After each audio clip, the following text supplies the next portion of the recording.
কারবালায় ঘটিল এক আজব কাহিনী, কারবালায় ঘটিল এক আজব কাহিনী। নবীর আওলাদ আজগর শহীদ পাইল না পানি, বলেন নবীর আওলাদ আজগর শহীদ পাইল নি, বলেন কারবালায় ঘটিল এক আজব কাহিনী, কারবালায় ঘটিল এক আজব কাহিনী। নবীর আওলাদ আজগর শহীদ পাইল না পানি, বাবারে নবীর আওলাদ আজগর শহীদ পাইল। জিবা শুকায় গলা শুকায় শুকায় ঠুটখানি, বলেন জিবা শুকায় গলা শুকায় ঠুটখানি। কান্নার আওয়াজ বাহির হয় না, কান্নার আওয়াজ বাহির হয় না ও জাদুমণি। নবীর আওলাদ আজগর শহীদ পাইল না পানি, বাবারে নবীর আওলাদ আজগর শহীদ পাইল না পানি, বলেন কারবালায় ঘটিল এক আজব কাহিনী। নবীর আওলাদ আজগর শহীদ পাইল না পানি। কারা করলো কারবালাতে এমন শয়তানি, বলেন কারা করলো কারবালাতে এমন শয়তানি। মাথায় টুপি মুখে দাড়ি, মাথায় টুপি মুখে দাড়ি গায়ে জুব্বা খানি। নবীর আওলাদ আজগর শহীদ পাইল না পানি, বাবারে নবীর আওলাদ আজগর শহীদ পাইল না পানি, বলেন কারবালায় ঘটিল এক আজব কাহিনী, কারবালায় ঘটিল এক আজব কাহিনী। নবীর আওলাদ আজগর শহীদ পাইল না পানি, বাবারে নবীর আওলাদ আজগর শহীদ পাইল না পানি। ও বন্ধুরে, মা ফাতেমা কয় আমি মসজিদে নববীর সামনে দিয়া যাইতে লাগছিলাম, আমি তাকায়া দেখলাম আমার মুহাম্মাদুর রাসূলুল্লাহ সাল্লাল্লাহু আলাইহি ওয়াসাল্লাম দয়াল নবীজি হযরত ইমাম হুসাইনের গলা মুবারকের মধ্যে চুমা দিতেছে। আমি আমার নবীর সামনে গেলাম, যে বললাম ইয়া রাসূলুল্লাহ ইয়া হাবিবাল্লাহ, নবী গো ও দয়াল নবী মায়ের নবীজি আপনার কাছে জানতে চাই আপনি যে হযরত ইমাম হুসাইনের গলা মুবারকের মধ্যে চুমা দিছেন কারণ কি? সুবহানাল্লাহ, আর জোরে কোন সুবহানাল্লাহ। জিয়ে যদি বাপের কাছে কোন রকম জি কি ছোট না বড়, ওমা কথা কয় না, জি ছোট বাপ হইল বড়। এবার জানতে চাই ছোট মানুষ হইয়া বড় মানুষে যদি কোনো প্রশ্ন করে, আরে কি প্রশ্ন করলো, কি বুঝে জানি প্রশ্নটা করলো। হযরতে ফাতেমা কয় আব্বা ও আব্বা কারণ কি? সুমা কেন গালে দিলেন না, সুমা কেন ঠোঁটে দিলেন না, সুমা কেন কপালে দিলেন না? আব্বা মাঝে মাঝে দেখি আদর করে বুকেও সুমা দেন। ও আব্বা কারণ কি? হুসাইনের গলায় কেন সুমা দিছেন?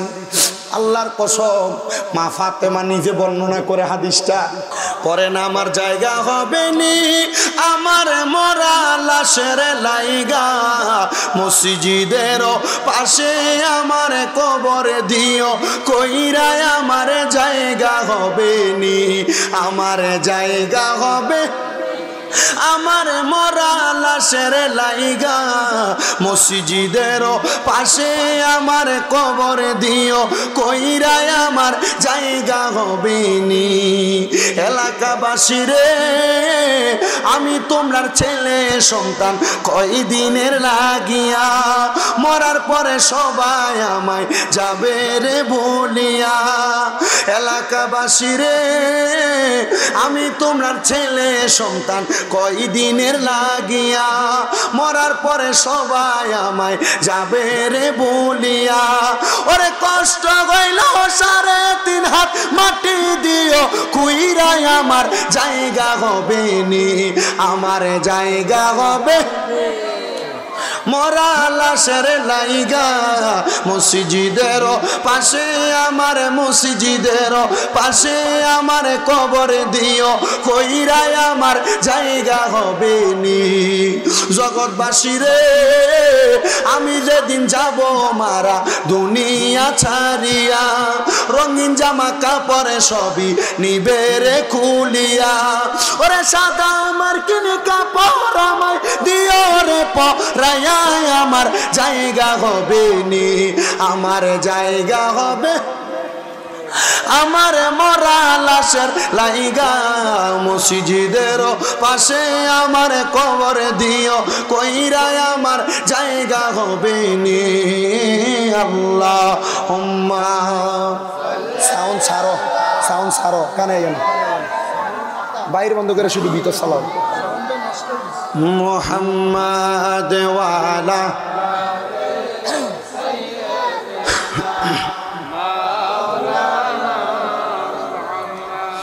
ইমাম হুসাইনের বড় ছেলে হযরতে আলী আকবর বাবারে ডাক দিয়ে কয়, আব্বা।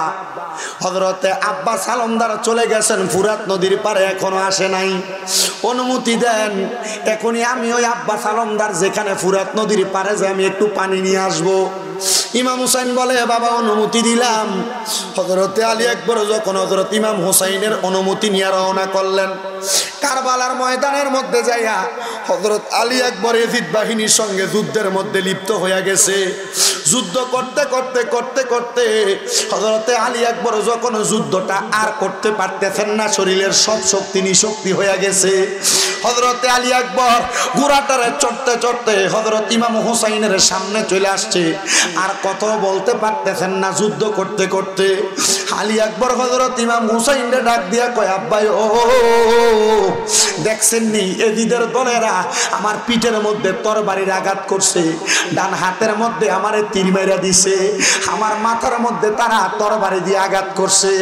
আব্বা আমি পানির পিপাসা সহ্য করতে পারি না, আপনি আমার একটু পানির পিপাসা নিবারণ করেন। ইমাম হুসাইন ডাক দিয়া কয়, আমি বুঝতে পারলাম মনে হয় আলী আকবর আর বেশিক্ষণ দুনিয়াতে থাকবে না, এজন্য দেখবেন আল্লাহর হাবিব সাল্লাল্লাহু আলাইহি সাল্লাম নিজে ঘোষণা করতেছে, যদি কোনো মানুষ মৃত্যুর যন্ত্রণায় ছটফট করে আমরা মাঝে মাঝে মুহাব্বত করে মায়া করে নিয়ে মুখে একটু পানি দিয়ে দেই। নবী কই, উম্মত না রে না, মৃত্যু ছটফটাইলে কোনো মানুষের মুখের মধ্যে পানি দিও না। নবী গো কেন? কারণ ওই সময় শয়তান তার সামনে দাঁড়াইয়া থাকে, ওই পানির মধ্যে প্রস্রাব করে দেয়, ওই পানিটা মুখের মধ্যে নেওয়ার কারণে তার ঈমান হারা হওয়ার সম্ভাবনা আছে। হযরতে আলী আকবর যখন ইমাম হুসাইনের কাছে পানি চাই, ইমাম হুসাইন ডাক দিয়া কয়, আরে তোমারে আমি দুনিয়ার পানি কই থেকে পান করাবো? চিন্তা করো না, কিছুক্ষণ পরে শাহাদাত বরণ করবা, ইন্তেকাল করার পরে আমার নানা মুহাম্মাদুর রাসূলুল্লাহ ময়দানে মাশরের মধ্যে হাজির হওয়ার আগে যখন তোমারে কবরের মধ্যে বিসমিল্লাহি ওয়া আলা মিল্লাত রাসূলিল্লাহ বলে কবরে রাখবো, ওই কবরে তোমার জন্য কাউসারের পানি লইয়া দাঁড়াইয়া রইছে।